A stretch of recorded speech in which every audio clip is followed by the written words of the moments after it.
I am excited to be reading an excerpt of Jonathan Church's book, Reinventing Racism: Why White Fragility is the Wrong Way to Think About Racial Inequality. Now, this is a really, really good book, and it's a complete dismantlement of the methods of Robin DiAngelo and her theory of white fragility. And Jonathan, he does this with the greatest of charity, but he is also very, very clear about what the problems with this ideology, with what this theory and this approach is. Now, DiAngelo is just one theorist, but she is such an influential one, and her work is so central to so much of the kind of training that people are going through at the moment. I strongly recommend reading this book, which is detailed but accessible, so that you can really counter it if it emerges in your workplace, in your university, in your children's school. You have the tools to say, no, this is why this is not rigorous and it's not ethical. So this is an excerpt from chapter 5, and it's published by Rowman and Littlefield with all rights reserved. In a public talk broadcast on C-SPAN on June 30th, 2018, DiAngelo presented a snapshot of a Jeopardy episode. The snapshot shows a board with all questions answered except for questions under the category African American History. DiAngelo sighs while the audience laughs. We're supposed to be disheartened, if not shocked, that the 3 contestants in a college championship tournament answered every question on the board before answering any questions about African American history. These questions, DiAngelo asserts, were clearly the hardest, and nobody wanted to lose. Saying she cannot do justice to the profundity of that disconnect, she concludes, if we do not know our history and we cannot trace it into the present, we are left confronted with the most problematic explanations for current conditions. There's a lot going on with that category, she adds, because the first thing is you know what's behind the category, right? Civil war and civil rights, because that's there, her emphasis, history. She then corrects this answer, saying, no, that's the history of this country, that's the foundation. The punchline, you cannot understand US history and separate that out. It didn't happen in a vacuum.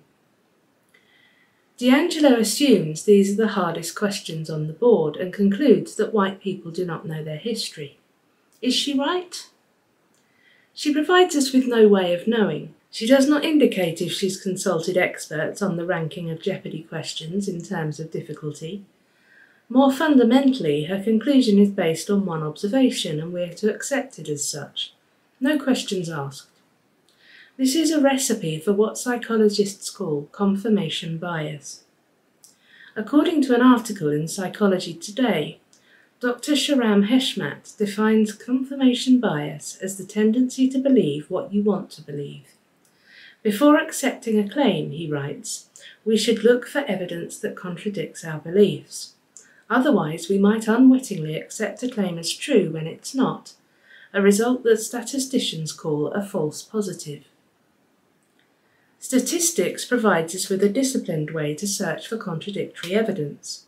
As explained in the previous chapter, statistics is crucial, not because it is a holy grail of truth, but because it provides techniques that allow us to test whether an observation is likely a false positive, believe something is true when it is false, or a false negative, believe something is false when it is true. This is not to deny that statistical analysis is fraught with perils, but the use of quantitative techniques is not about giving us certainty.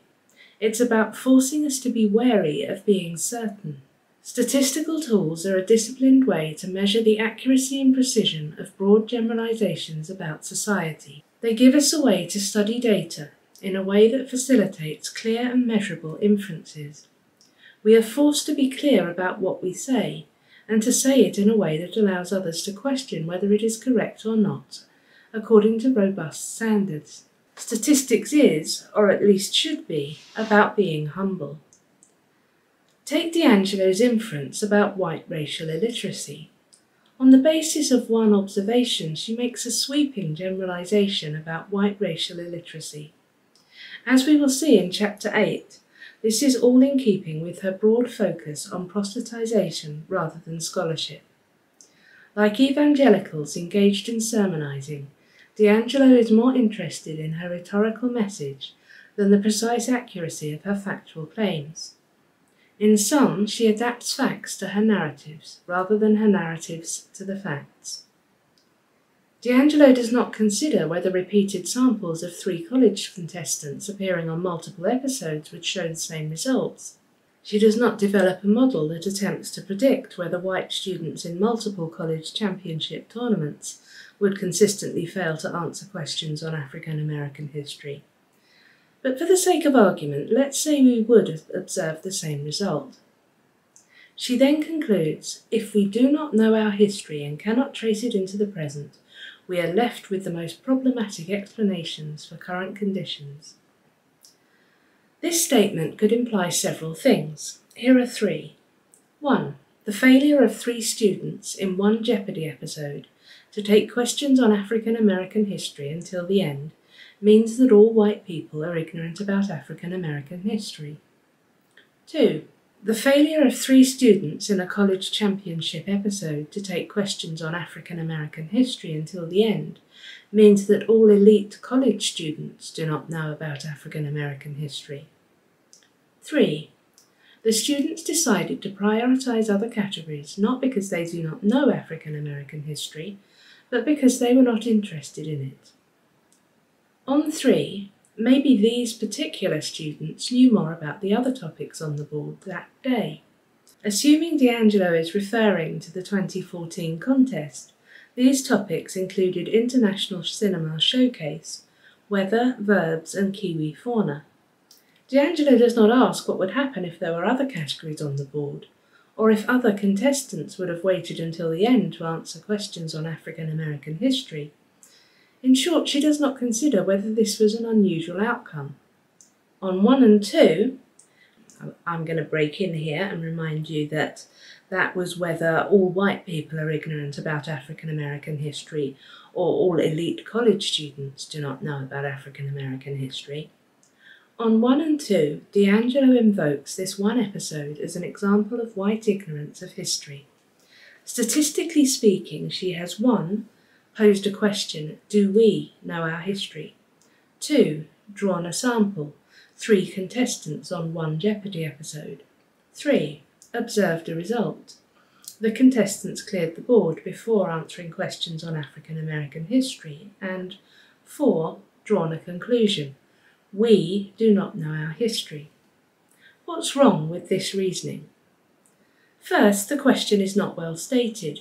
What does it mean to know our history? What areas of African American history? What facts? What narratives and interpretations? Who? What events? Second, D'Angelo seems sure the questions will be about Civil War and civil rights, because that's their history. How does she know this? If we are talking about the Jeopardy board in her presentation, she does not.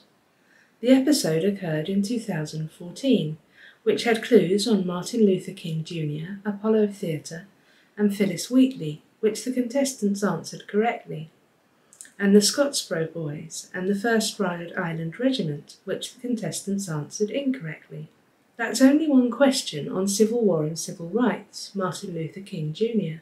Third, the contestants got 3 out of 5 of the questions right. Clearly it is not the case that they didn't know their history. Fourth, D'Angelo does not consider whether the contestants assumed the questions would not be about the Civil War and civil rights. For example, it may have occurred to them that questions about the Civil War and civil rights were too obvious because they would be too easy. If so, they would have been right. Only one of the questions refers directly to either the Civil War or civil rights. One question was on Phyllis Wheatley, a famous 18th century African American poet, widely praised by her contemporaries. Another was on the Apollo Theatre, which opened in 1914, and has played a major role in the emergence of jazz, swing, bebop, R&B, gospel, blues and soul. Another was on the Scottsboro Boys, 9 black teenagers falsely accused of raping 2 white women near Scottsboro, Alabama, in 1931. And a fourth was the 1st Rhode Island Regiment, a Continental Army regiment during the American Revolutionary War, which became known as the Black Regiment due to its allowing the recruitment of African Americans in 1778. Let's focus on the fundamental problem. D'Angelo says we do not know our history based on one sample with 3 contestants. In any statistical study, it is not sufficient to draw general inferences from a sample of 3 observations. Moreover, it is not clear that the sample of 3 contestants is drawn randomly. Thus, the possibility of self-selection bias arises. It may be that only certain kinds of ambitious students are motivated to follow through on the process of applying to be a contestant, thus skewing results in favour of elite students who want to compete on Jeopardy! Presumably, D'Angelo is interested in the Jeopardy! Episode because only our best and our brightest compete, and thus, if they do not know their African American history, then the rest of us surely do not. But this assumes the 3 contestants on this specific episode are representative of elite college students, which may or may not be true. Even if true, it does not necessarily follow that non-elite students are less informed about African American history. It could in fact be the opposite. In the Jeopardy! Example, D'Angelo has posed an ambiguous question: do we know our history? And given us an answer based on a sample of 3 elite students who may not be representative of either elite college students or white people in general, and who may not have waited until the end to answer questions on African American history if the board had categories other than International Cinema Showcase, Weather Verbs, and Kiwi Fauna. But even if they were representative, and granting that they waited until the end, it remains the case that they got 3 out of 5 questions right. In short, it is not at all clear what we can say about one outcome on a Jeopardy! Episode at a specific date and time, with 3 specific contestants with a specific set of questions, in addition to the questions on African American history. It is in fact recklessly irresponsible to draw sweeping generalizations about institutional racism or white racial illiteracy based on the observation of one outcome of one Jeopardy! Episode. The analysis I have presented might seem tedious, but it is necessary to show how and why the theory of white fragility suffers from the pitfalls of avoiding disciplined statistical analysis. The theory does not allow for falsification. If it did, her view that one Jeopardy! Episode illustrates white racial illiteracy likely may well be falsified.